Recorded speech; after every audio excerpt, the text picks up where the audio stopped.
ఎప్పటికప్పుడు తాజా వార్తలను అందిస్తున్న టీవీఆర్ ఛానల్ కు స్వాగతం. ప్రజల పక్షాన, ప్రజల గొంతుకై. నమస్కారం, వెల్కమ్ టు టీవీఆర్ ఛానల్.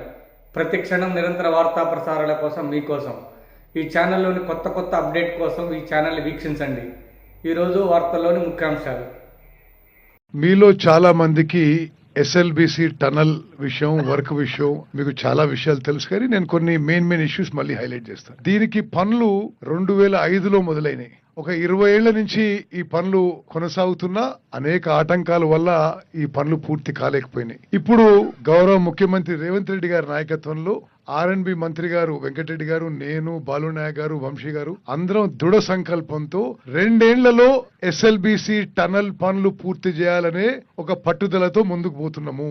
ఈ టనల్ పూర్తయిన తర్వాత శ్రీశైలం రిజర్వాయర్ నుంచి పోతిరెడ్డిపాడు కంటే తక్కువ లెవెల్ నుంచి తెలంగాణకి మరి ప్రతిరోజు 4000 క్యూసెక్లు, మొత్తం 3 టీఎంసీల నీళ్లు, 3 లక్షల ఎకరాలకి నీళ్లు రాబోతున్నాయి.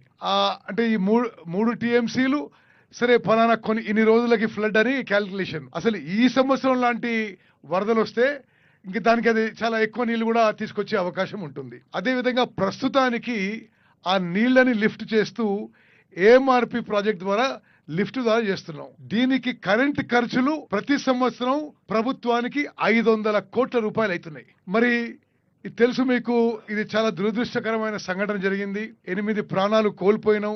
వాళ్ళందరి కుటుంబాలను ఆదుకున్నాం. ప్రతి కుటుంబానికి 25 లక్షల ఎక్స్గ్రేషియా ఇవ్వడం జరిగింది. ఆ కుటుంబాలకి ఇతరత్రా సహాయం కూడా చేయడం జరిగింది. మరి ఆ యొక్క అక్కడైతే జియాలజీ ఏదైతే అఫెక్ట్ ఉందో అది కాకుండా ఇంకొద్దిగా దాన్ని డైవర్ట్ చేసుకొని తిరిగి టనల్ పనులు మొదలు పెట్టబోతున్నాము.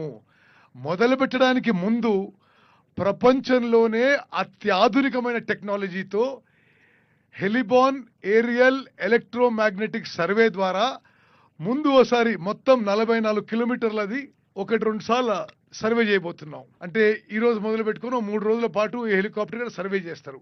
దాని ద్వారా భూమి నుంచి ఒక 800 నుంచి 1000 మీటర్ల కింది వరకు ఆ జియాలజీ స్ట్రక్చర్ ఎట్లుంది, ఎక్కడన్నా వాటర్ బాడీస్ ఉన్నాయా, ఎక్కడన్నా మినరల్స్ ఉన్నాయా, ఎక్కడన్నా ఫాల్ట్ లైన్స్ ఉన్నాయా అని స్పష్టంగా అది పిక్చర్ ఇమేజ్ అవుతుంది.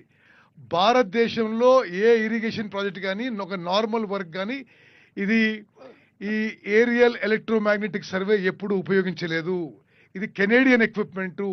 ప్రత్యేకంగా మరి మన ప్రభుత్వం ఈ టనల్ పూర్తి చేయాలనే పట్టుదలతో ముందు ఈ ఏరియల్ ఎలక్ట్రోమాగ్నెటిక్ సర్వే చేసుకొని ఆ తర్వాత మరి ఆ టనలింగ్ వర్క్ కూడా మరి ప్రపంచంలోనే అత్యాధునిక మెథడ్స్, అడ్వాన్స్ టనలింగ్ మెథడ్స్ తోని పనులు పునఃప్రారంభించబోతున్నాము.